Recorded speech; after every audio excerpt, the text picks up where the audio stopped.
ఇప్పుడు ఈ నాటక రంగం దీని వైభవం, పూర్వ వైభవం రావాలి అంటే ఏం చేస్తే బాగుంటుందంటారు?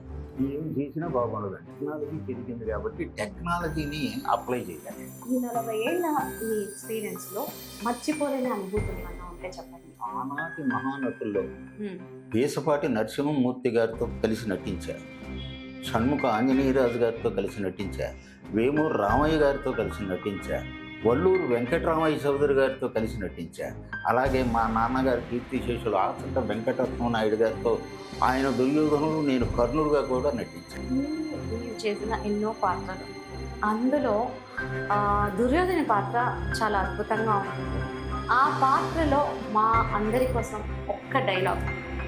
నవగండ భూమండలాంతి పముగట కటకటిక మణిగణ నిరంతర నీరాజి మణిజపాద పంచేరుండనై సింధురాట్ చతుష్టయ పరివేష్టిత వసుంధర భార దోర్వహుండనై పరరాజమద సంహరణ భీకర భుజబల సమగ్రుండనై అభిమాన ధనుండనై దుర్నిరీక్షుండనై 14 భువనంబులొక్క పెట్టున ఎత్తి వచ్చునుక్కడం పద్దాలు ప్రచండ ప్రతాప ప్రతిభా విభాషితులకు డూకూరు సోదరులకు అగ్రతుండనై చండతర పరాక్రమోత్తులమై దిగంత విశ్రోత సత్యసో విలసితమై మాననీయమై అభిమాన వల్లరి బంధీకృతమై నిష్కళంకమై జగత్తులను పేరెన్నికల్కన్నా అనేక క్షోభుని చమువు సమూహములకు అధీనవుతుండనకు నాకు ఈ ప్రపంచమున ఏది అసాధ్యము.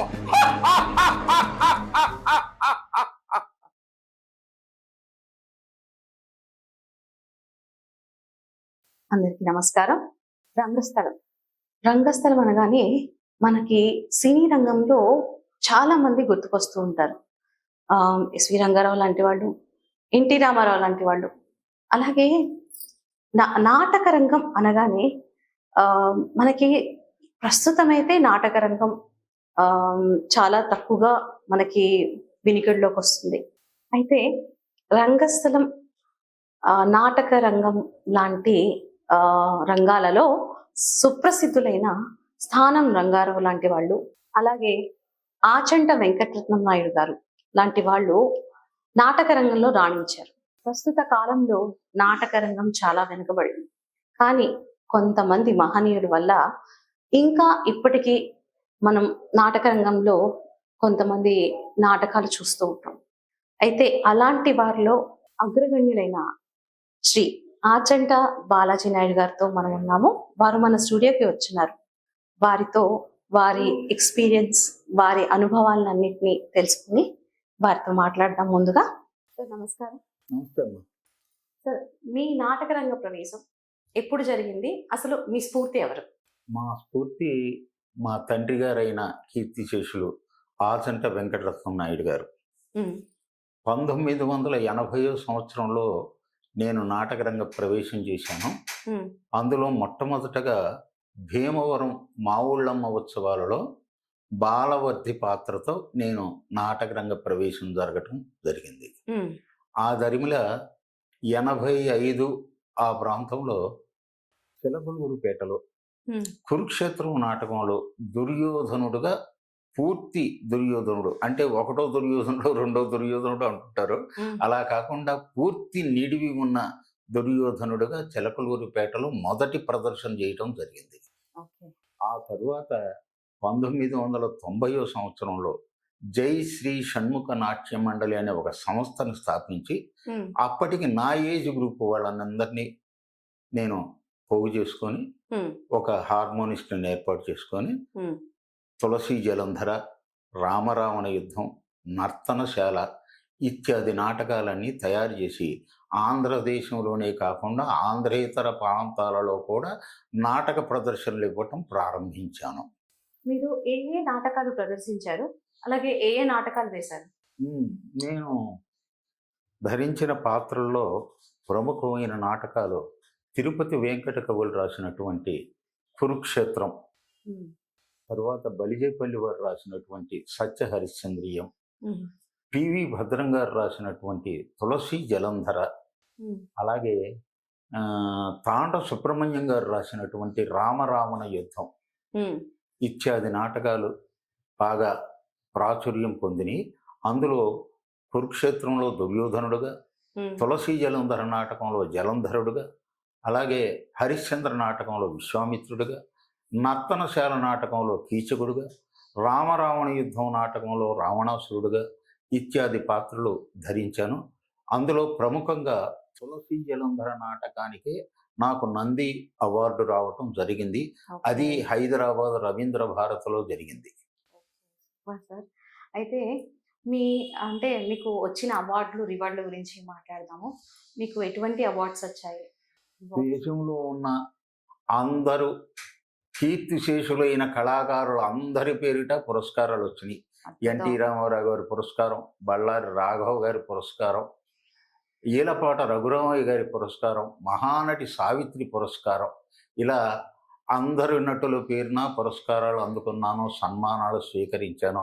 ఆంధ్ర నాటక రంగంలో ప్రత్యేకించి ఈ పౌరాణిక నాటకాలు చూసే ప్రేక్షకులు అందరి మన్ననలు పొందిన ఒక చిన్న కళాకారుణ్ణి నేను. ఇప్పుడు ప్రశ్న ఏంటంటే, ప్రస్తుతం నాటక రంగంలో ఆదరణ బాగా తగ్గిపోయింది అని జనరల్గా తగ్గిపోయింది. దానికి కారణాలు ఏమంటారు? చాలా ఉన్నాయి. చాలా ఫ్యాక్టర్స్ దోహదం చేస్తాయమ్మా. ఒకనాడు సినిమా చూశారు, ఆ తర్వాత టీవీయే చూశారు, ఇవాళ మొబైలే చూస్తున్నారు. కారణం ఏంటంటారు? Technology development. అలాగే 3-4 గంటల సేపు 6 బయలు రంగస్థలంలో కూర్చొని చూసేంత ఓపిక, ఓర్పు, నేర్పు ప్రేక్షకుల్లో సన్నగిల్లింది, కళాకారుల్లో కూడా సన్నగిల్లింది. Due to some factors. ఎందుకంటే వాతావరణ పరిస్థితులు, అక్కడ ఉండే టెక్నికల్ ఇబ్బందులు, ఇవన్నీ కలిపి నాటకాన్ని కొంచెం దూరంగా తోసిన మాట వాస్తవం. అయితే నాటకం అజరామరం. భూమి మీద మనుషులు బ్రతికున్నంత కాలం నాటకం బ్రతికే ఉంటుంది. అయితే ఏ స్థితిలో బ్రతికి ఉంటుంది అనేది మనం చర్చించుకోవాలి. అయితే ఇంకొక ప్రశ్న ఏంటంటే, ఇప్పుడు ఈ నాటక రంగం దీని వైభవం, పూర్వ వైభవం రావాలి అంటే ఏం చేస్తే బాగుంటుందంటారు? ఏం చేసినా బాగుండదండి. టెక్నాలజీ పెరిగింది కాబట్టి టెక్నాలజీని అప్లై చేయాలి. అంతే అంటారు. ఇప్పుడు ఏఐని వచ్చింది, అప్డేట్ అవ్వాలి. నాటక రంగం కూడా అప్డేట్ అవ్వాలి. అప్డేట్ అవ్వాలంటే ఆ టెక్నాలజీని అందిపుచ్చుకోవాలి. అందిపుచ్చుకోవాలంటే ఆర్థికమైన ఇబ్బందులు ఉన్నాయి. ఈ ఆర్థికమైన ఇబ్బందుల్ని ముందుకు తీసుకెళ్లే శక్తి కావాలి నాటక రంగానికి. నాటక రంగం అనేది ఒక కుటీర పరిశ్రమ. ఈ కుటీర పరిశ్రమని ఆర్థికంగా అధిగమించే స్థాయికి తీసుకెళ్లాలంటే ఎవరో ఒక ప్రొడ్యూసర్స్ రావాలి నాటక రంగానికి కూడా. అటువంటి ప్రొడ్యూసర్లు వచ్చి ఈ నాటక రంగంలో ఈ టెక్నాలజీని ప్రవేశపెట్టగలిగితే కొంతవరకు ఆదరణ పెరగడానికి అవకాశం ఉంటుంది. అయితే మీ దృష్టిలో వస్తుందంటారా ఆ రోజు ఆ ప్రొడ్యూసర్స్ వీళ్ళు ఆ ఇంట్రెస్ట్? ఇంకెట్లా వస్తుందమ్మా, మేము చూడకపోవచ్చు. కారణం ఏంటంటే now I am 70 years old. ఇంకా మా అయితే 10 సంవత్సరాల తర్వాత నేను కంటి చూపు పోతుంది, కాలి నడకపోతుంది, ఒంట్లో శక్తి సన్నగిల్లుతుంది. ఇంక నేనేం చూస్తాను? నా తరువాత తరం వాళ్ళు చూడటానికి ఉపయోగపడుతుంది. వాళ్ళ కోసమే ఇదంతా. ఇన్ని సంవత్సరాలుగా మహానటులందరూ ఆనాటి 100 సంవత్సరాల వైభవం కలిగిన నాటకాన్ని వాళ్ళ భుజస్కంధాల మీద మోసుకొచ్చి ఈ నాటకానికి, ఈనాటి తరానికి అందించిన వాళ్ళందరికీ శిరస్సు ఉంచి నమస్కరించడం. ఈ 40 ఏళ్ళ ఈ ఎక్స్పీరియన్స్ లో మర్చిపోలేని అనుభూతులు ఏమన్నా ఉంటే చెప్పండి. చాలా ఉన్నాయమ్మా. చెప్పుకుంటే అది ఒక పెద్ద గ్రంథమే అవుతుంది. కారణం ఏంటంటే ఆనాటి మహానటుల్లో పేసపాటి నరసింహమూర్తి గారితో కలిసి నటించా, షణ్ముఖ ఆంజనేయరాజు గారితో కలిసి నటించా, వేమూరు రామయ్య గారితో కలిసి నటించా, వల్లూరు వెంకటరామయ్య చౌదరి గారితో కలిసి నటించా. అలాగే మా నాన్నగారు కీర్తిశేషులు ఆచంట వెంకటరత్న నాయుడు గారితో, ఆయన దుర్యోధనుడు, నేను కర్ణుడుగా కూడా నటించాను. ఇక మా రాక్షస నాటకాలలో బాగా పేరు ప్రఖ్యాతులు పొందినటువంటి మద్దాల రామారావు గారు, వారు కూడా తులసి జలంధర నాటకం ఆడేవారు. వారు కర్ణుడు, నేను దుర్యోధనుడుగా నటించిన అనుభవం ఉంది. ఇలాగా అటువంటి మహానటుల పక్కన నటించే అదృష్టం నాకు ప్రసాదించింది ఈ కళామ తల్లి. ఇక ఈనాటి తరంలో ఏ వెంకటేశ్వరరావు గారు, డివి సుబ్బారావు గారు, ఏ కోటేశ్వరరావు గారు, ఇలాగా ఈనాటి తరానికి చెందిన నటులందరితోనూ కలిసి నటించే అవకాశం, అవసరం ప్రత్యేకించి నాటక రంగంలో ఒక ఉన్నత స్థాయిని నన్ను తీసుకురావడానికి దోహదపడింది. ఓకే. అయితే మీరు ప్రస్తుత తరానికి మీ ఎక్స్పీరియన్స్ తోటి ఏమన్నా సలహాలు, సూచనలు? నేర్చుకోవాలమ్మా. నాటకాన్ని గురుముఖత నేర్చుకుంటే వస్తుంది. రికార్డులు పెట్టుకొని యూట్యూబుల్లో చూసుకొని అది ప్రాక్టీస్ చేస్తే రాదు. ఒకవేళ వచ్చినా అది నిలబడదు, అవును. ఎక్కువ కాలం నిలబడదు. ఆనాటి తరం మహానటులు మీరు చూశారు కదా, అవును.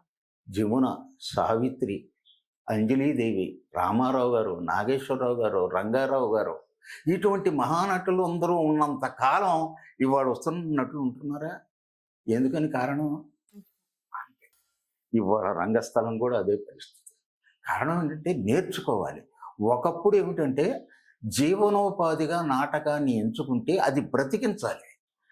బ్రతికించగలిగితే దీని మీద ఒక తృష్ణ ఉంటుంది. ఆ తృష్ణని వాడు చదువుకోవటానికి, నేర్చుకోవటానికి, ప్రాక్టీస్ చేయటానికి కొలమానంగా పెట్టుకుంటాడు. ఓహో, ప్రేక్షకుడు నా ద్వారా, నా గాత్రంలో ఈ పలుకుంది కాబట్టి, నా డైలాగులో ఇది ఉంది కాబట్టి, ఈ రుచి ఉంది కాబట్టి, ఎంజాయ్ చేస్తున్నాడు కాబట్టి నేను ఇది ప్రాక్టీస్ చేస్తాను అని చెప్తున్నాను. మా నాన్నగారు, మేము ఒక అద్దింట్లో ఉండేవాళ్ళం. మా నాన్నగారు తెల్లవారుజామున 5ంటికి లేచి పట్టె మంచం మీద కూర్చొని, పట్టె మంచం అంటే నవారు మంచం అమ్మ, మీరేదో పట్టె మంచం అంటే పెద్దగా ఊహించకండి, ఒక నవారు మంచం మీద కూర్చొని ఔరా ఏ రచన చమత్కృత ఏమేవో కాని ప్రకృతి సౌందర్యము నధకరించుతూ గురు సార్వభౌముడనైన నామానసమును సైతం ఆకర్షించుతున్నదే అని ఇలా చదువుతుండేవారు. మేమందరం కింద చాపల మీద పడుకొని ఉండేవాడు పిల్లలు. మా అమ్మగారు ఆ వాకిలి ఉడుచుకుంటా ఉండేది. ఎలా ఉంది డైలాగు? ఏం బాగా, నాకేం అర్థం అవ్వాల. కారణం ఏంటంటే ఆవిడ కామన్ ప్రేక్షకురాలు. ఆవిడ గనక అర్థమయ్యి ఆవిడ ఎంజాయ్ చేస్తే ప్రేక్షకుడు ఎంజాయ్ చేస్తాడు. ఇది ఆయన థీసిస్. కరెక్టే. మీరు చేసిన ఎన్నో పాత్రలు ఉన్నాయి. అందులో దుర్యోధన పాత్ర చాలా అద్భుతంగా ఉంటుంది.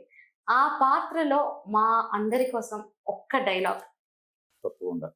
డైలాగ్ అంటేనమ్మా, మక్కపాటి వెంకటరత్నం గారని ఆయన మైసభ రాశారు.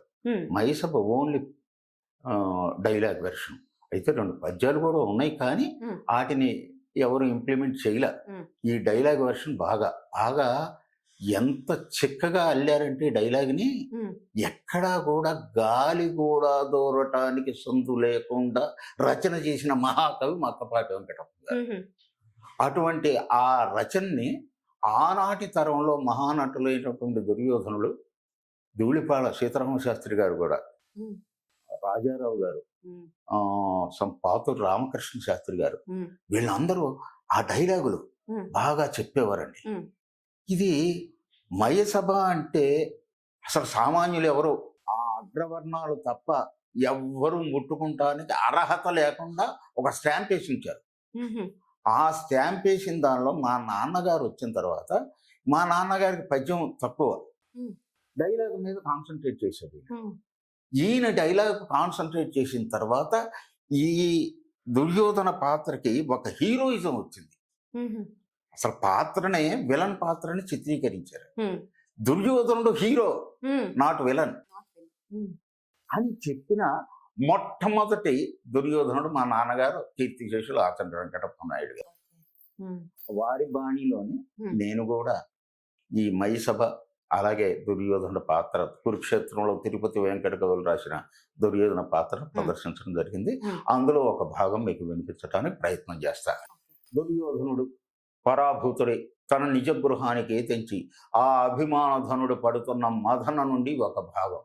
నవగండ భూమండలాధిపమకుట తట ఘటిత మణిగణ నిరంతర నీరాచిత నిజపాద పంకేరుహుండనై సింధురాట్ చతుష్టయ పరివేష్టిత వసుంధర భార దౌర్వహుండనై పరరాజ మద సంహరణ భీకర భుజబల సమగ్రుండనై అభిమాన ధనుండనై దుర్నిరీక్షుండనై 14 భువనంబులొక్క పెట్టున ఎత్తి వచ్చును ఉక్కడం పంజాల ప్రచండ ప్రతాప ప్రతిభా విభాషితులకు డూర్వూరు సోదరులకు అగ్రజుండనై చండతర పరాక్రమోత్తులమై దిగంత విశ్రాంత సత్యసౌ విలసితమై మాననీయమై అభిమాన వల్లరి బంధీకృతమై నిష్కళంకమై జగంబులను పేరెన్నికల్ కన్నా అనేక చౌహుని చము సమూహంబులకు అధీనాతుండనకు నాకు ఈ ప్రపంచముల ఏది అసాధ్యము.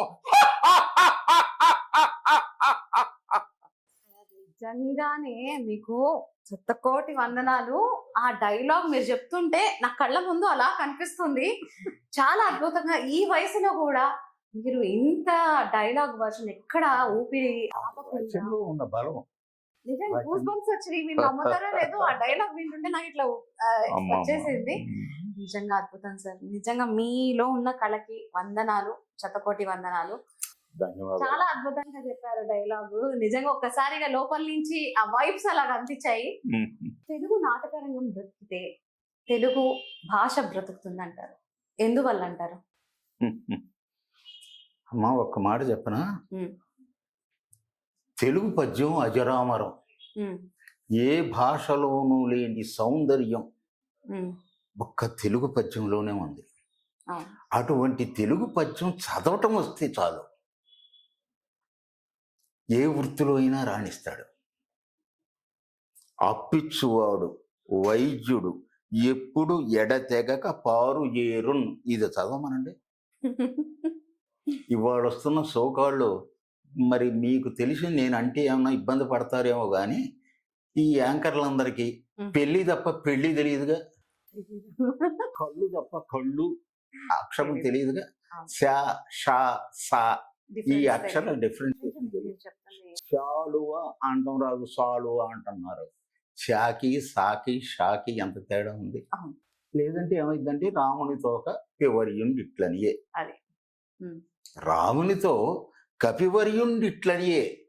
ఇది పోయి ఎక్కడ కామ పెట్టాలో తెలియని పరిస్థితి. అది తోకగా అందుకని మారింది. అందుకని తెలుగు పద్యం చదవండి, తెలుగు నుడికారం నేర్చుకోండి, తెలుగు నిఘంటువును చదవండి. ఎక్కడ సిపి బ్రౌన్ గారండి తెలుగు నిఘంటువును రాసింది ఆయన. బ్రౌన్ గారు రాసిన నిఘంటువు అది చదవండి. అందుకనే పెద్ద బాల శిక్ష చిన్నప్పటి నుంచి చదివించేవాళ్ళు మనకి. ఆ పెద్ద బాల శిక్ష ఇప్పుడు ఎక్కడుందమ్మా? లేదు. మమ్మీ డాడీ మీరు అంకుల్. ఇప్పుడు మీరు చెప్తుంటే పెద్దవాళ్ళ శిక్ష నాకు ఇప్పుడే గుర్తుకొచ్చింది. మా అమ్మగారు చదివే టైంలో నేను చిన్నపిల్లగా ఉన్నప్పుడు పెద్ద బాల శిక్ష నేను చూసాను ఇంట్లో. తర్వాత అది ఎక్కడికి పోయిందో నాకు లేదండి, ఉన్నాయి ఇప్పటికీ. ఎవరు చదవడం లేదు. ఎవరు చదవటం లేదు. ఎలా చదువుతారండి? ఇప్పుడు పిల్లాడు కాన్వెంట్ నుంచి వచ్చిన తర్వాత వాడు మమ్మీ నాకు అదేంటి చాక్లెట్ కావాలి, నాకు అది కావాలి ఇది కావాలి అంటే వాడిని తట్టుకోలేక ఒక సెల్ ఫోన్ వాడికి ఇచ్చేస్తున్నారు. వాడు సెల్ ఫోన్ నొక్కుంటున్నాడు, ఏం చూస్తున్నాడో మీకు తెలియదు. అవును. ఏం చూస్తున్నాడు ఏమో, ఆ వయసులో వాడు చూడకూడని కూడా చూస్తున్నాడేమో. అది నిజం. ఈ మనకి పెరిగిన టెక్నాలజీ ఇలా నాశనం చేస్తుంది. అందువలన తెలుగు పద్యం చదవండి. అందుకనే వెంకయ్య నాయుడు గారు మన తెలుగు, మన భూమి, మన పద్యం, మన పాట ఇవన్నీ తెలుసుకుంటే ఇవన్నీ తెలుస్తాయి అమ్మా.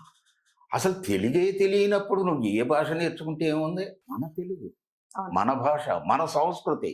అమెరికా వాళ్ళు చీర కడితే అందంగా ఉంటుందా? కట్టు, బొట్టు, తలకట్టు, చీరకట్టు, పంచకట్టు ఇది తెలుగువాడి సొత్తు. అలాగే తెలుగు పద్యం కూడా తెలుగువాడి సొత్తు. అమెరికాలో చీర కడతారు, ఏదో కర్రకి చుట్టినట్టు ఉంటది. అది మీకు అందరికీ తెలిసిందే, నేను చెప్పకూడదు. మీరు చెప్పే అక్షరాల నిజం. అయితే ఇవన్నీ చెప్పకూడదు మనం బయటికి. చెబితేనా ఇంకెవరో ఏ ఛానల్లో పిలవరు. వీడెవడరు బాబు వెళ్ళిపోయింది, అదే సమస్యలు వస్తాయి. పిలవకపోయినా పర్లేదు, మనకి తెలిసింది చెబుదాం, తెలుసుకోవాల్సింది చెబుదాం. తెలుసుకుంటూ అభ్యుదయం ఏ పదాన నడుస్తుందో చెబుదాం. మహాకవులు ఇప్పటికీ వెంకయ్య నాయుడు గారు తెలుగు తెలుగు తెలుగు, అరే తెలుగు భాషని నేర్చుకో, పరాయి భాషను ప్రేమించు. దేశ భాషలందు తెలుగు లెస్స అని అని అన్నది ఎవరు? శ్రీకృష్ణదేవరాయలు అన్నాడు అమ్మా. ఆనాటి శ్రీకృష్ణదేవరాయలు అన్నాడు, తెలుగు అదేలయన్న దేశంబు తెలుగు, ఏను తెలుగు వల్లభుండ తెలుగు ఒకండ, దేశ భాషలందు తెలుగు లెస్స. అవును. ఇప్పుడు దేశ భాషలందు తెలుగు లెస్సు. అది పరిస్థితి. అందరికీ బాధగానే ఉంటుంది. తెలుగు నేర్చుకుని ఏం చేస్తావా? ఏం చేస్తావు అసలు? నువ్వేం చేస్తావు చెప్పు. మాతృభాష నేర్చుకోవాలి. నేర్చుకో. నువ్వు ఇతర భాషలు నేర్చుకునే ముందు అమ్మ అని పిలిస్తే ఆప్యాయత ఉంది, మమ్మీ అని పిలిస్తే పెదాల మీద పిలుస్తావు.